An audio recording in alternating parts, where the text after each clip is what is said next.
जयमसी निनी। जयमसी। अन्त ठिकै हुनुहुन्छ निनी? एकदम ठिकै छु। धन्यवाद निनी, यो पानी भुजा दिनुभएछ। भाइ खाना गर्नुहोस् ल। अन्त अस्ति शनिबारको पानी डरै लाग्दो हो निनी? डरै लाग्दो आयो। त्यो पानीले बाटोघाटोहरू बिग्रेर यहाँ माथितिर पनि त्यस्तै भयो होला निनीहरूको है? हाम्रो पनि भत्कियो है।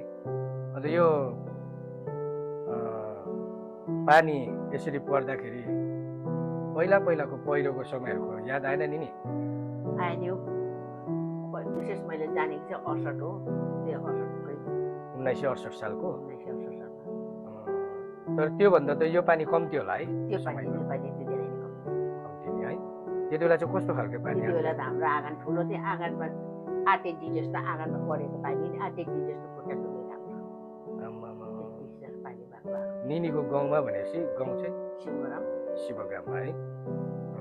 त्यो समय निनी कति उमेरको जस्तै हुनुहुन्थ्यो? त्यति बेला यस्तै 14-15 वर्ष पुगेको थियो होला। 14-15 वर्ष है।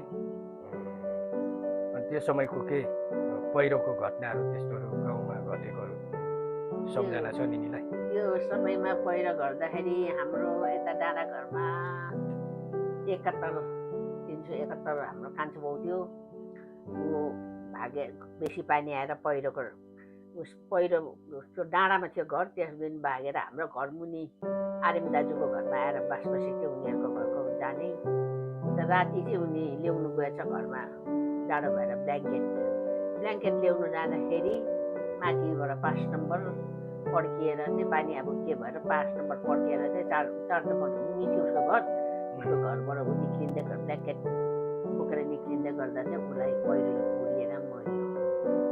त्यो समयमा बचाउने कुनै उपाय भएन? बचाउने उपाय भएन। त्यहाँबाट 3 बजी राति चाहिँ हामी सबैले गाउँकोले एकहत्तर छैन कता गयो घर गएको थियो के भयो भन्दाखेरि बादल ढ्याम लागेर केही नदेख्ने थियो।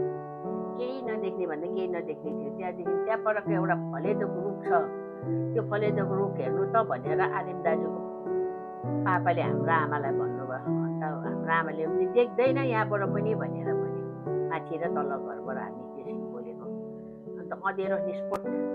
त्यहाँदेखि 71 छैन त हो। यहाँ त 71 त उठेर गएको थियो ब्ल्याङ्केट ल्याउनु। जाडो भएर छैन त हो, आइपुगेको छैन त भनेर बिहान उज्यालो भएर जब 5 बजीको उज्यालो राम्ररी हुँदाखेरि हाम्रो गाउँको केटाहरू जाँदाखेरि चाहिँ यो घरै नै थिएन।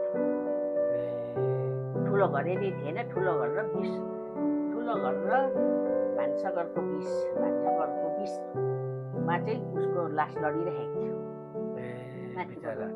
ठुलो घर चाहिँ डङ्गै लगिदियो उसको। भान्साघर चाहिँ लगेन, किचन चाहिँ लगेन। अनि त्यो पहिरोको समयमा त्योहरू समय पनि यस्तै समय हो नि कि? यस्तै 68 सालै भन्थ्यो। 68 सालमा अब दसैँको टाइम हो। दसैँको टाइम नि अक्टोबरतिरै भन्थ्यो। हामी चाहिँ त्यति त्यस्तो कुरोहरू याद पनि गर्थ्यौँ न। दसैँको टाइम भन्थ्यो। हामीले मासुहरू त्यहाँदेखि त्यो ठुलो पानी पुगेर हामी सबले गाउँकोहरूले सुब्बा साहेबहरू पानपाती बाउ सुब्बा साहेब तल हाम्रो घरतिर आएर लु घरबाट निक्लो भनेर यो सब भाँडा बर्तन पनि लगेर जाऊ, यहाँ नबसो, पहिरो आउँछ थिच्छ भन्दै हामी त राति माथि 4 नम्बर गुदाममा सबै गाउँकोहरू अब भुसाहरू ब्ल्याङ्केटहरू यस्तोहरू लिएर त्यहाँ हामीले एक रात चाहिँ त्यहाँ हामी बास बस्यौँ त्यो समयमा। त्यहाँदेखि चाहिँ पानी रह्यो। त्यो जब चाहिँ त्यो 371 कान्छो बाउलाई पहिरोले पुरेपछि त पानी रहिगएछ नि। पानी रहेपछि चाहिँ आएको थियो माथिबाट। अब ठुलो मान्छेहरूले अब कसले खबर गर्यो त हामी थाहा पायौँ न। साहेबहरूले खबर गर्यो होला, साहेबले खबर गर्यो होला। अब आएको थियो तारा लगाउनेहरू आएको थियो। उनीहरूको पोस्ट त के हो केटाकेटी न। अन्त उनीहरू आएर लास हेर्नु गयो। लास हेरेर चाहिँ भन्यो तिमीलाई हामीले हेऱ्यौँ, इन्क्वायरी गऱ्यौँ, तिमीले दफन गर्न सक्छौ।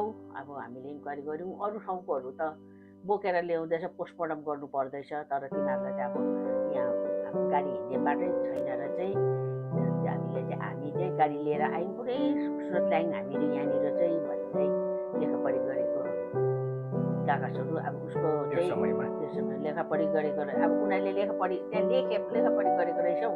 त्यहाँदेखि उसले पढेर सुनायो, नाम सबै पढेर सुनाउँदा चाहिँ उसको छोरी एउटा थियो लाठी, बुढिया थियो बुढी। अन्त त्यति बेला चाहिँ त्यो छेमा पुरा रुयो, नमिठो खालको लेखापढी कस्तो खालको नमिठो खालको पो गर्दो रहेछ त, नमिठो लाग्यो, सबैजना रुयो त्यहाँनिर। त्यहाँदेखि चाहिँ रामानी मेनमा रामानी त्यति बेला चाहिँ गाउँको केटाहरूले गएर चाहिँ त्यही नै अलिकति मुनिपट्टि उसको बारीमा चाहिँ उसको लास चाहिँ दफन गऱ्यो। त्यसै अब त्यो घटना चाहिँ कहिले पनि बिर्सिनु कहिले भएको पनि छैन। बिर्सिँदैन। त्यो पानी अन्त एक दिनको पानी त होइन होला त्यो भनेपछि है? पहिलादेखि पढ्यो जब चाहिँ उसलाई दबा उसको पहिरो एकदम पहिरो जान थालेपछि चाहिँ पानी रह्यो। त्यति बेला हाम्रो झन् यस्तो कुलेसम्म ढुङ्गेनी गाडी थियो, त्यो ढुङ्गेनी गाडीतिर पनि पानी पलाउँथ्यो नि, कहाँबाट हावाको सफा नसफा पानी, त्यति साह्रो भएको पानी। भनेपछि त्यो 68 सालको पहिरोमा त धेरैजनाकै बसाइ सर्यो होला है? हामी त्यति बेला त्यहाँनिर बसाइ त त्यो 371 हाम्रो छेमाहरू कान्छोहरूको घर तोड्यो लग्यो। विष्णु भन्ने थियो, उनीहरूको घर चाहिँ विष्णु भन्ने त पल्टनमा थियो, उसको बाउ एक्लो थियो। ऊ त दिउँसै नै उसको लुगाबाट बोकेर माथि डाँडा गाउँमा गएर बसेछ। त्यहाँबाट उसको घर पनि त्यसरी नै माथिबाट पहिरो आएर बाङबुङै लिप्पन पारेर नचिन्ने पारेर लग्यो। तर उसको घर चाहिँ सानो खड्को थियो, सानो खड्को थियो। त्यो 371 को चाहिँ 18-22 थियो, काठको थियो। भनेपछि त्यो 68 सालको पहिरोले अरू ठाउँ बदमतामतिर पनि काम बिगार्यो होला, अरू गाउँ बदमतामको अरू ठाउँतिर है? अरू ठाउँमा पहिरो त गए मान्छे त मरेन। मान्छे चाहिँ त्यस्तो भएन है? त्यही खालि 71 मात्रै अन्त यो अस्ति पानी पर्यो, न्युजहरू हेर्नु हुँदैछ दिदीले है? बाटो बिग्रेकोहरू, परिवारै बिचरा गुमाउनु परेको स्थितिहरू है? भनेपछि निनी गार्डनमा हिँड्नु भएको चाहिँ कुन सालदेखि? गार्डनमा हिँडेको त्यही 71-72 नै भेटेको थियो होला। 1971-72 देखि गार्डनमा हिँड्नुभयो। अनि याखाधुरा आउनु भएको चाहिँ दिदी कुन साल? 75 मा होला। 75 मा बिहा भएर आउनु भएको है? त्यहाँदेखि त्यो समय 68 सालको पहिरोपछि त म के अरे गाउँघरको रूपै अर्कै भयो होला नि है त्यो समय? शिवग्राममा त अर्को भएन, गाउँघरको त्यतिकै गयो। त्यो उनीहरू मात्रै चढेर उता गयो, अरूहरू त आफ्नो आफ्नो घरमा बस्यो। आफ्नो आफ्नो घरमै है?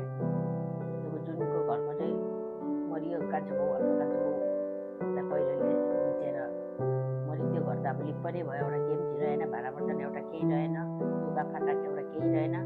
किचनमा भएको अलिअलि त्यो किचनको भाडा बर्तन मात्रै थियो। अन्त त्यहाँदेखि उनीहरू चाहिँ तल 4 नम्बर त्यहाँनिर केटाकेटीहरू थियो हुँदाखेरि खेल्ने गरन भन्थ्यौँ, त्यो गरनमा उनीहरूलाई चाहिँ कम्पनीबाट घर बनाइदिएर त्यहाँ बस्यो। आमा छोरी चाहिँ त्यहाँदेखि यता चाहिँ त्यस्तो पानी चाहिँ आएको छैन है?